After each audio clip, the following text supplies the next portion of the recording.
Hey y'all, so I'm back with another video. So, I know that you guys have been somewhat looking at the Last Man Standing videos. I apologize, those videos, we were not on camera. It was a lot going on.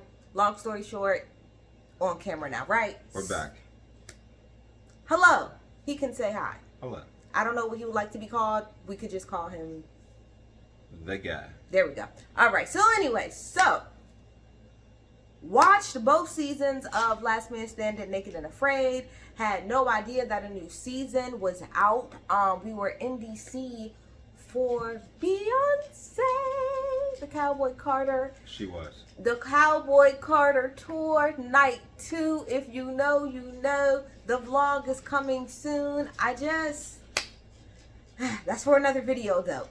Anyway, while we were in DC, in the hotel, we was looking at the regular cable go by and saw that Last Man Standing was on, clicked on that and noticed this is a whole new damn season. Now again, have cable, but do I watch cable? Nope. No, absolutely not. I keep cable so that I can have access to all of the individual apps though, right? So boom. Got it. So I'm like, all right, we might as well just go ahead and review it. So that's what we're here to do. We're going to go episode by episode. I know that we're already 7 weeks behind, but that's okay. That just means that we can binge watch it if we feel like it. So let's start off with this season. I'm going to say personally, I don't know what's going to happen, but I'm going to say, if there are people from last season outside of the people like Kai that we know that's going to come back this season, everybody's going to start for me with a fresh slate. I'm not going to hold anything against anybody from the last season, but you're saying you are. I will 100% do that. Okay, well, that is his prerogative. I will not. I like to give everybody, I'm still I remember who you are. I'm going to keep that in the back of my mind. But I'm going to see how you present yourself this season. So, let's start off by going over the people that we have. So, again, Season 3, Episode 1. So, this is the order that I have them in. I don't know if this is the order that they actually came in, but this is what I have written down. So, first person we're going to start off with is Kai. Love her. She killed last season. She almost won last season. Very knowledgeable. She is a very nice person, which I know that doesn't mean much, but it does. I feel like in Naked Afraid, people are assholes. And she works for herself. Okay, she doesn't ask nobody to do anything for her. I want her to win. If I had to pick somebody just off of the first person, I would like her to win. Your thoughts? I love that woman. She's amazing at what she does. Every episode I ever really seen her in, she's always been the overachiever. I will argue even especially in the women's groups in general. Yes. She's like a leader almost every single time. Right. So she got my respect. Hope she wins. Love Kai. Well, okay, let's keep going. All right. Then we have Max. Question about Max. Is Max black or is he if I'm going based on his picture, not that this matters, but it's just a question, or is he just I don't want to be rude, but of Indian descent, because he kind of gives me a little bit of that too. I would argue he's just mixed. Okay. Anyway, the number one thing I remember about Max is his beard. He has a very a substantial beard to me that stands out. I'm serious. That's what makes me remember him. But I do know though also that he was really good on all of his challenges that he did do. I know that he was a standout. I know that he did well. I just know that part. So like Max, he's really good. What you think about Max? Do you remember Max? Yeah. He was always to me like an underdog. I never looked at him like he has a chance of winning. He surprised me last season though. I like him personally. Not against him yet. Okay. Yet, we'll see. Then we have Laura. Now, I know there is some shit around Laura, some controversy, but I gotta do some more Googles as to why. I know it has something to do around her episode, but I can't. I remember her, but I don't remember her. Do you remember her? I remember her from a few episodes. I think she was on a few XLs too. but I don't know what any controversy would be. I mean, you get If meta y'all know in the chats. comments, tell me. And I'm only going off of like my quick Google searches of when I see her name, and it's also the way that they presented her. Like, I gotta do my Googles. It's all right. It's I got all a right. lot of questions. Yeah. Then we get into. Sorry. We like her though. Oh yeah, she cool. I ain't got much for her. She alright. She whatever. Then we get into Patrick, aka Wannabe Jeff. This is my whole thing about Patrick.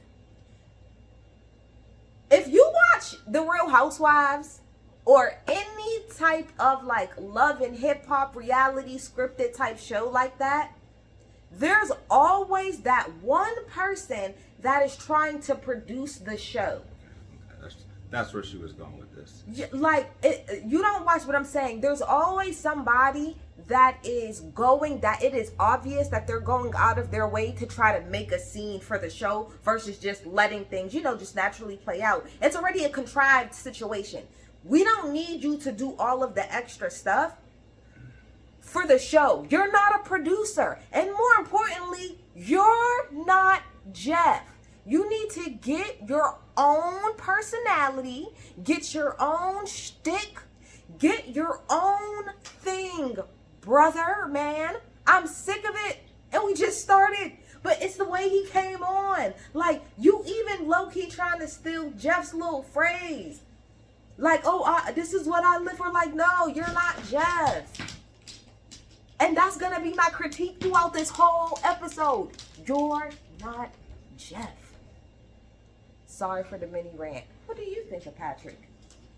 I don't like him. I don't like him one bit. If I'm not mistaken, I feel like he was in the first one, wasn't he? Yeah. Okay. Now going back to that one because that's the one that really pissed me off. So remember the whole Sharon thing? Pretty much everything that Patrick is portraying that he's going to be doing was exactly what Jeff did in the first season, second season. Oh, we gonna get God, there. I wish he was here in the there. third season. We gonna get there. I don't like hypocrites, and he gives me the biggest hypocrite on Naked and Afraid, and what would you call himself, the Legend Slayer? Yeah, like he does not have anything to really back that up, in my opinion. Now, granted, he did get pretty far in last season, but I will argue Jeff carried him in a lot of that. Not to say he didn't, pull his own weight to a certain degree, but I don't like him. I'm biased. I'm gonna admit it. Nope. Don't come on here screaming. Like she said, that is Jeff's thing. Don't try to take that when you shat on him the whole first season. And not only that, again, like I said, I'm always trying to give everybody a fresh slate. Nope. But it's how you walked in, like you said. You walked in with the Legend Slayer hat, like sitting there when they're getting ready with his dad going fist with the Arthur fucking hand, the damn Arthur a balled up fist or whatever meme. Like, sir, nobody cares. And you know what? I spent enough time on you. Let's move the fuck on. Over it. Don't like him. Suzanne, what do we think of Suzanne? Let me see. We got a picture here so we can know who the hell people is. I don't really remember. Oh, Suzanne's annoying as shit. That's what I remember. Suzanne's annoying. She's fucking annoying. That's what I remember about her. And it didn't seem to change much this episode. Remind me of like an episode that she was in, briefly, of course. Just throw something out there, right? That might be something I remember. I don't remember her from The Can of Paint. I'm sorry. No offense, Suzanne. So yeah. Oh. Okay, so I guess she ate a wasp larva. Yeah. So we just stopped so that we could go and look to remember. I don't necessarily remember her. I do remember that I don't remember her that well, but I remember that she's a bitch. Now maybe she's not anymore.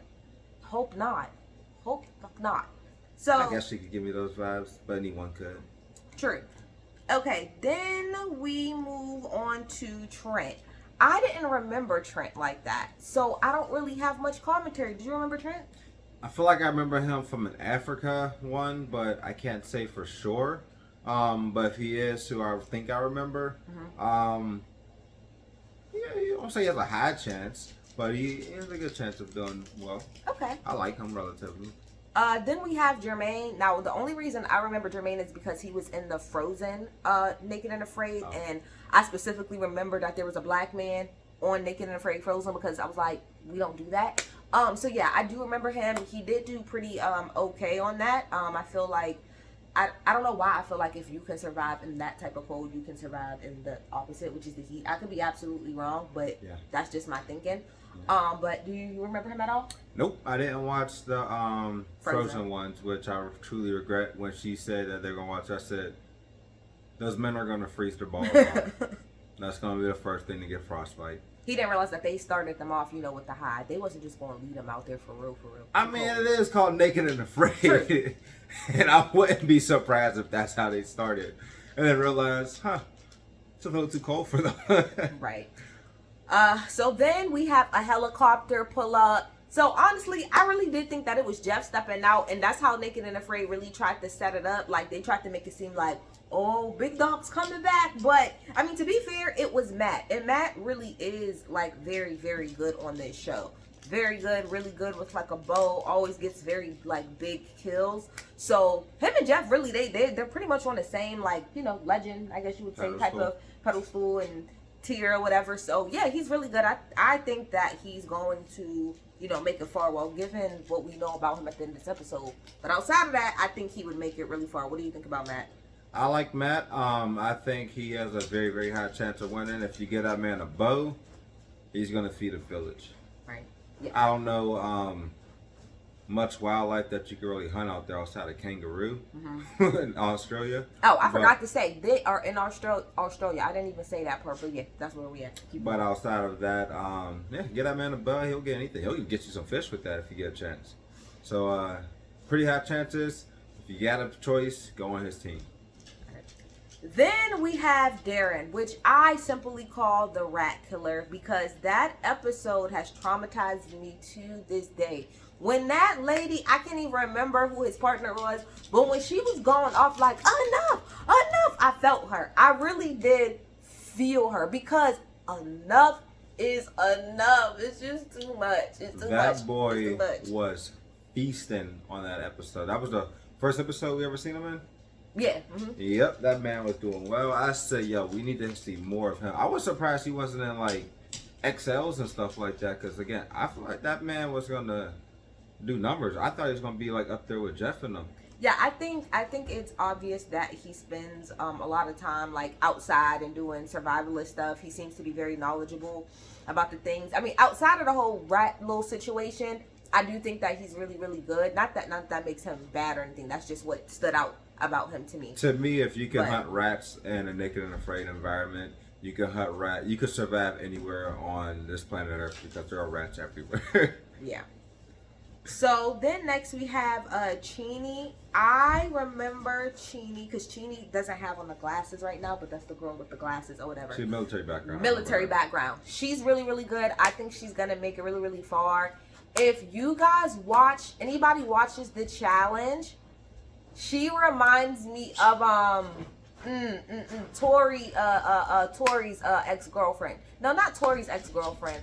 My goodness, Laura's ex-girlfriend. Y'all know who I'm talking about with the New Jersey accent. That's who she reminds me of. Anyway, I know that went right over your head. Do you remember Chini at all?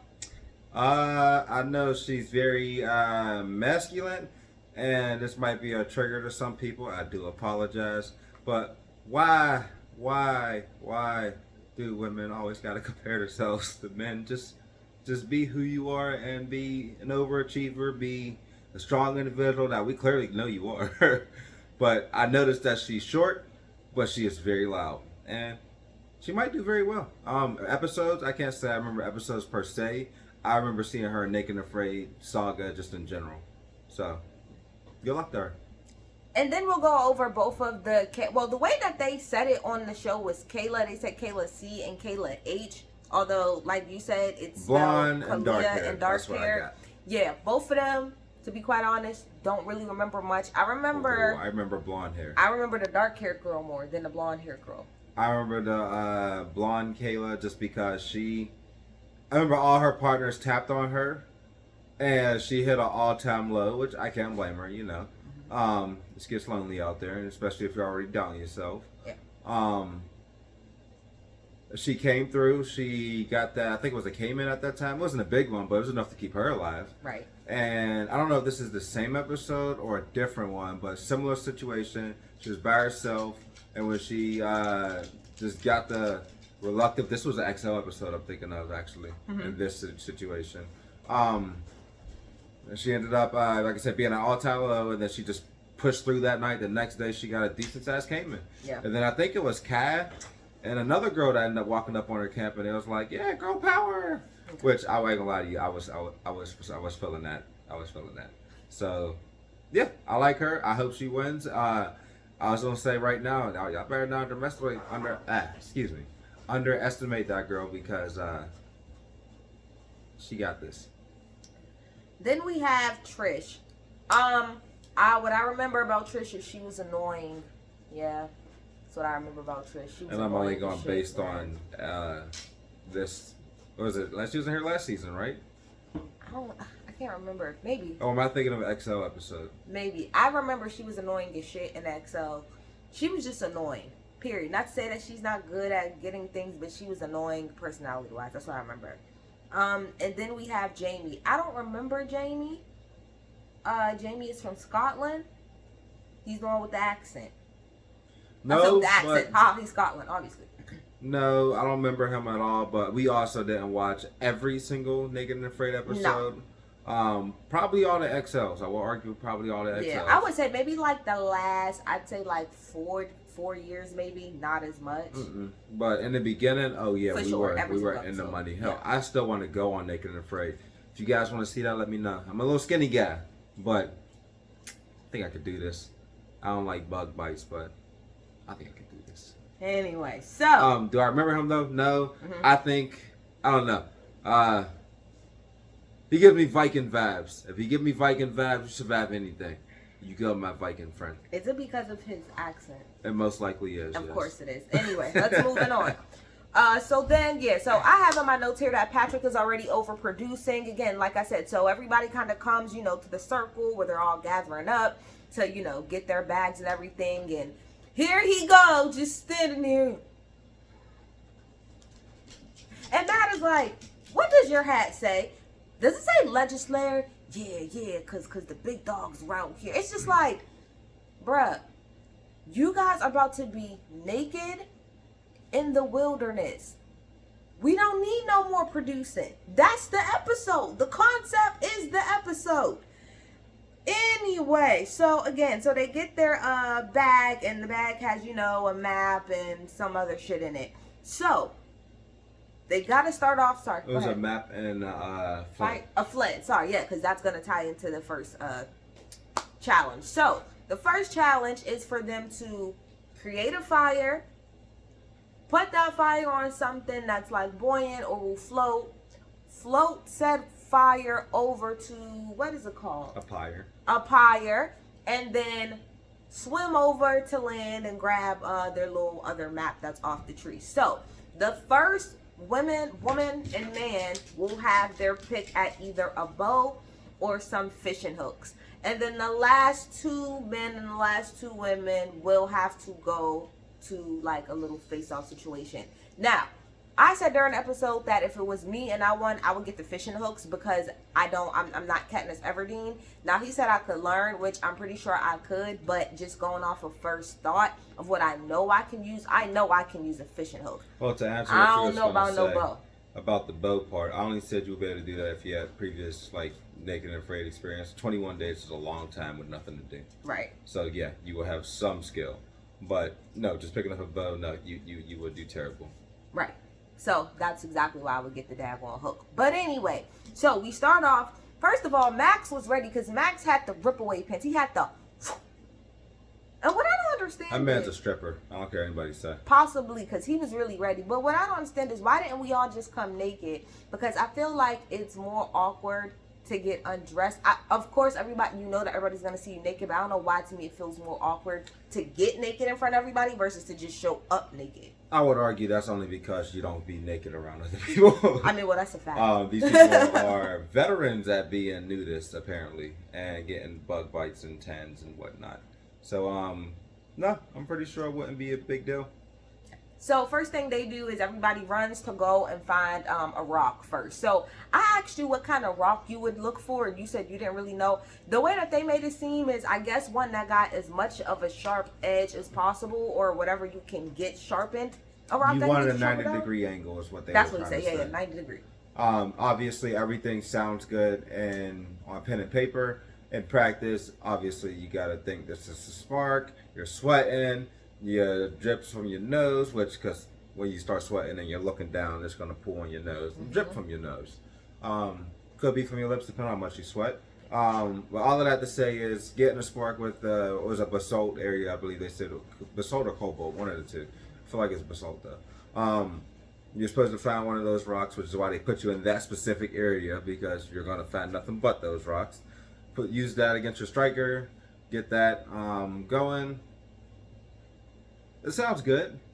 It's a lot harder than it sounds. And you're in Australia, which is like Africa. It's hot as hell. Right.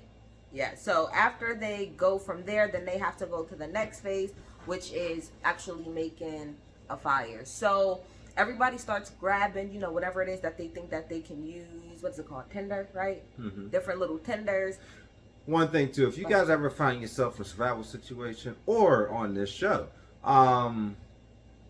fluff. Don't just and then put it down. Fluff. And when you think you're done fluffing, fluff some more. Trust me. Go ahead, Don. Yeah, so the first person, although we can't stand him, that had a fire was Patrick. Okay, Patrick did have a fire first. I mean, I ain't gonna hate on you, bro. You did your thing there. And to be quite honest, he beat them by a lot. Like, I'm not gonna even hold you. He really did smash all y'all. It wasn't even close. He's living up to his hat. He was. I'll give him that, because he definitely killed it. He went out, did everything. Nobody was even close to him, and I believe he took the bow. Yes. He took the bow, right? Which I was actually surprised at. I mean, I know he did get something last season. Yeah. Like big game kill. Right. But again, I'm thinking of Australia and big game. I just can't think on top of my head what you're hunting out there. A kangaroo. I mean, is that even legal? Probably not. And so after Patrick, then you have Jamie, who surprisingly came in second. I was like, all right, Jamie, I see you, Jamie. I see you. Okay. My Scottish friend.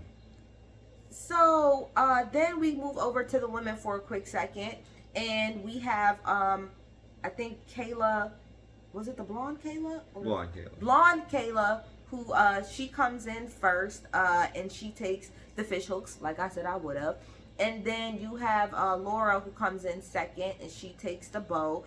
And then Suzanne, who comes in third. And so then at this point, we have everybody else that's, just pretty much kind of rush and trying to finish. Now, let's go back to the men for a second. Now, Matt pretty much had his fire really, really early. Really early on, like maybe right after around the time that even like Patrick and Jamie had theirs. The problem is that he couldn't really find anything to put it on. Now, what would you have used to put something on it? Would you have like used the bark like they did, or use the grass or the little vines that it seemed like some people were trying to put it on? Never been to Australia. Don't know anything about this native thing. For going based on what I'm only seeing on TV, and obviously what I've seen them do, people that did get through successfully. Layering the bark is probably the best thing you can do. And like I always say to you, well, you always ask like, how don't you if you put a fire in your shelter, wouldn't it burn if you like up high elevator or something? Well, no, if you put dirt on it, it won't, because the dirt's gonna be that burn-proof platform, keeping it separated from your actually tinder or your tinder bundle, meaning your flotation device. But I would use that bark. I forgot who it was who soaked theirs and then put a layer of dry one on top of it and then put the fire on it. That was smart. That's what I would have did. Yeah. But Matt. Yeah, so Matt, the problem with Matt's fire is that Matt's fire was too... No, sorry. That's not what happened. Sorry, we're going to get there for a second. Matt went out there first. I remember. He went out first. But by the time that he got there, the fire was pretty much out. When he went to go throw it on there, and honestly, you could see that the fire was damn near out before he even got there. It was pretty much embers at that point. Pretty much at that point, right? And then he made his tender bundle, the pyre, wet because of that. Oh, there we go. So we had that part too. Then also at the same time, while he was going out there, Darren was rushing too. Now I knew that Darren's was gonna go out. Now granted, he kind of used the same thing later and it worked, but it just seemed like the way that he was using like the vines and the grass to like, I don't know if that was just vine and grass. I'm pretty sure it wasn't, but it was a lot of green. So that's what I'm assuming. And before he even got in the water, he tried to like put it down to see if it would float, and it just.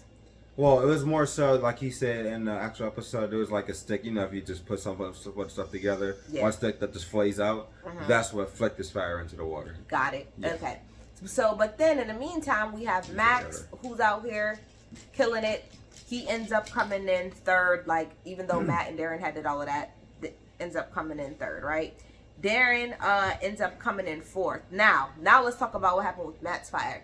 Matt has to go back, obviously, because he messed up the first time. Now, this time, for whatever reason, when he made the fire, he thought, well, I should actually probably make a damn bonfire this time. Instead of something that that's actually carryable and I can float, let's just make a bonfire. It wasn't necessarily that. No, his terminology, I would argue, was exactly what you said. It was. But I get what he meant. You can't use just like a little bit of fire that just lit your tender bundle up and use that to light it. No, your whole pyre is soaking wet at this point. You have to get a fire hot enough to dissolve that water, dry out the tinder, then catch. Right. Yeah, unfortunately, that does mean a bigger fire, not as big as he was. But again, we're in Australia, everything's dry.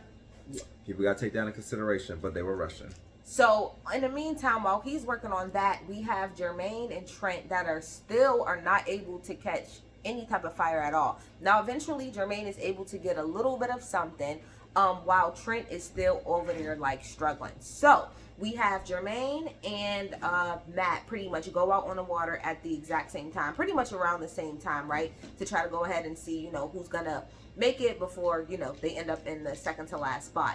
Now, when Jermaine gets out there, he pretty much has damn near no fire, but there is like one freaking coal. There's one coal that this man is holding on to hope, and he's blowing on this damn coal for the dear life of him.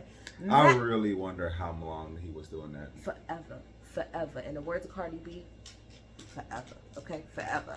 And then you have Matt, again, who's trying to literally carry a bonfire. Now, before he actually is able to even get in the water, he's carrying it over and he's like, oh my gosh, this is so hot, this is so hot, this is so hot. And he ends up dropping it right next to the water because of how hot it is. And he burned the shit out of himself. Now, the last time that Matt was off this show, why? Because he messed up his leg. He had a daggone cramp or something, tore something in his daggone leg. And he said at the beginning, the only way I'm going to get out of here is if I'm injured. You ain't even about, I don't even know. You ain't even in past day one. And you already hurt yourself. Yep. Rushing. Matt. He just... The thing I don't get is ego in a lot of these people. Like, I know I'm good at stuff. I know I can do a lot of stuff. I don't let that take over when... I get a lot of monies on the line. But like they said, that's just going to put you in elimination. Not, you're going home and you're not getting 100K. No. You're still in the money for 100K. Just take your time, do your thing, bring it over there. And the point of the matter is, naked and afraid peoples. We already know that y'all get paid per episode. So even if it ain't on the last little bit of, the ultimate prize of 100K, we know that, especially the legends, y'all get paid to do this. So if anything, at least protect your weekly check. You know what I mean? Like, at least protect that. Okay? So we got to do better, Matt. We got to pay attention to what we're doing. Unless you just like injuries. Period. So then, after he burns himself, he picks it up again, goes out into the water, but when he gets to the water, he realizes it. Now what did he mean when he meant like the fire was too big in the sense of it was too hot to grab something and throw it in there? Okay, see?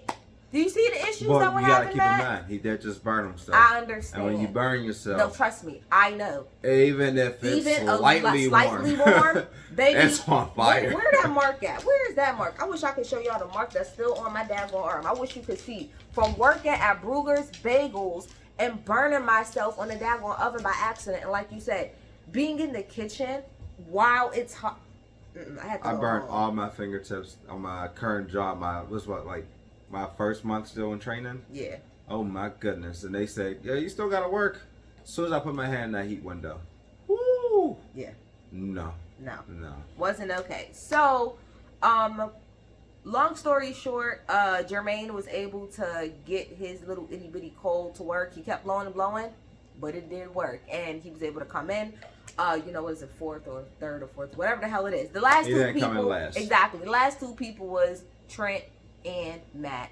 Boo boo, sorry. And then if we move over specifically to the women, Chaney came in fourth, and then Kai came in fifth. So we had Kayla C and Trish that were in the bottom. So now it's time to start off with, we're past challenge 1. It's time to get into it.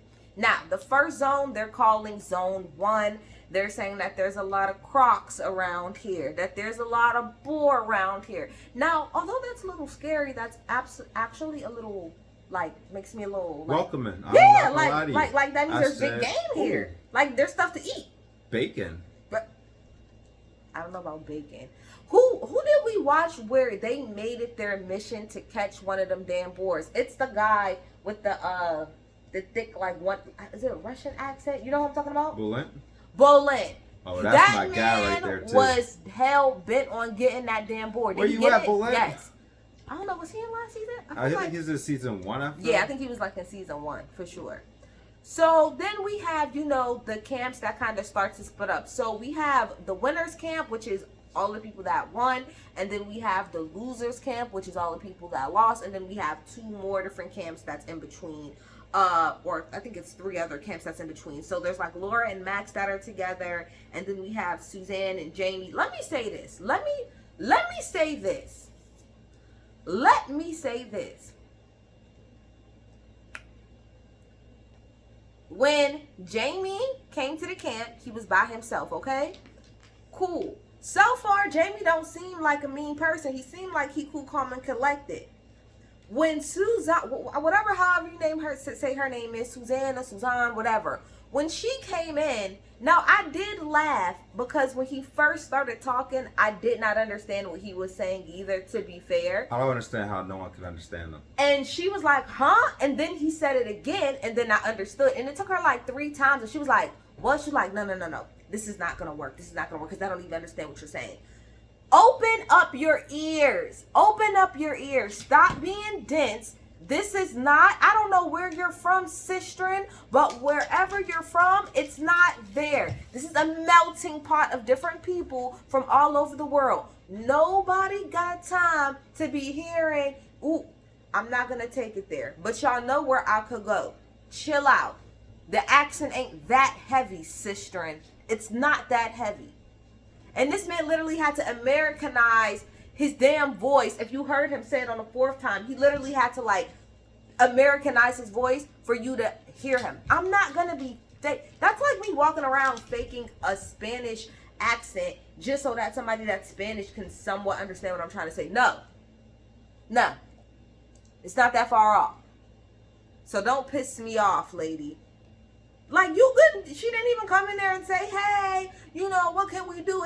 This is not going to work because I don't understand what you're saying. You sound like one of them people who be talking to people on the phone and you're mean. She had a lot to say about that. She pisses me off. So, that's kind of coming towards the end of this episode. So, so we end that day. Towards the end of that day, excuse me. Everybody is sleeping, and I believe it was at Jermaine and Chaney and Patrick's camp, I think, that they were sleeping, and they heard some rustling and stuff, and come to find out, I think it was a croc. Now, I don't know why Patrick felt the need to almost get in the water, And even Jermaine was like, "Don't do that." First of all, that's why I don't really like him. That's that ego thing I was saying earlier. Common sense. We're not nocturnal creatures by nature. Your hair splashing, and you know there's crocs in this area. Don't even go near the water. You could get water in the morning when you can actually see. Think. But I thought to myself, okay, even if it is a croc, what are you gonna do? You got a bow. I'm not gonna say you can't kill a croc with a bow, but it's the middle of the night. Exactly. You gotta line it up perfectly, and their hide is extremely thick. Now again, I don't hunt archery, especially not gator or croc, so what do I know? But I didn't see that happen. I thought that was utterly stupid. And so also before we get into day 2, Matt had showed like the people at his camp his hand, and they was like, "We think you probably should actually have Med look at that." So Med comes over and looks at it and says that it looks like it's 3rd-degree burns. So what they're gonna do is they're gonna wrap it, and they're gonna see pretty much how it looks the very next day. So day 2, everyone gets up, and Patrick and Cheney and Jermaine, they make like this shelter where I don't know, it's like sticks like this, kind of like, it's not a teepee, but to me that's the best way to explain how it's shaped. But they can have the fire in the middle, and then the smoke will rise up through the top. So that's what they're going to do. And then, we also talk about the idea of the fact that you can steal from each other. Something I didn't bring up too in the beginning about the rules is that that they talked about, which is that if you get something, you cannot share with other camps. They said survival items. Yeah, survival items. They didn't necessarily say like food and stuff, which I think it should be food too. I feel like it does count, but I don't know. But they're pretty much saying that you cannot share. You have to trade with other camps. Now you can share within, your actual camp, but it has to be you're borrowing it, you're giving it back thing. Now I just gotta say this: the only thing I can't understand in its full entirety is the whole stealing aspect. So I'll explain it. Well, no. I understand it in a cut and dry aspect, but I'm an American. You're supposed to defend your property, and if I'm in a naked and afraid survival situation, and let's say I just hunted, I don't know, bird, right? And I just happen to have a drumstick sitting over there just because I wanted to go get some water to refill my canteen. Yeah. And I come back and see, I don't know, I don't think anyone heard his name's Chris. I see Christopher drinking my water or eating my bird. Yeah. First instinct is go punch him before he finishes that bird. So I can get my food back. I'm pretty sure there's probably some type of language that says you cannot do that. So imagine them running towards my knife when I see them running, and I'm like, you're not about to steal my knife. Understandable, but yeah. So I just feel like that's I don't know. I gotta do Naked and Afraid first before I do this, because I might go to jail. Yeah, but I do want to say though, like I said last season, although people may have not watched that video, I'm gonna say it again. I want to thank Jeff. For those being rules, because if you listened to any of my reviews from the very first season, it was all bullshit because everyone was mad at Jeff for playing the actual game. It's called The Last Man Standing, not Naked and Afraid XL. That's why they created something separately. And what pissed me off was they just tried to make it. Okay, we're not going to rant about this too long. No. But they tried to make it from Last Man Standing to an XL challenge. Right. You can't be a last man standing if you can't outcompete the next person. If you feed this person, take less portions of this person, you pretty much carry this person. No offense to anyone that may feel like they got carried, which a few people got carried. Y'all did. Be clear. I mean, look, it's a game. The way Jeff did it, again, shout out to him. That's why respect to his name. I don't care that he didn't win. He should have. Yep. He definitely should have. And again, he even said at the beginning, I have all good intentions. I respect all of you guys the same. It's just the rules of the game. They'll win 100K. You're going to do what you got to do. That's why they had Fear Factor. You did what you got to do to win that money or you went home. Again, so thank you so much, Jeff, because of Jeff being like that season 1, when they came back season 2, that's why they implemented those rules. Because exactly, what is the point of it being last man standing if everybody's just going to share? We might as well just keep y'all asses on Naked and Afraid XL. The point of this show is to see who can survive in a competition sense.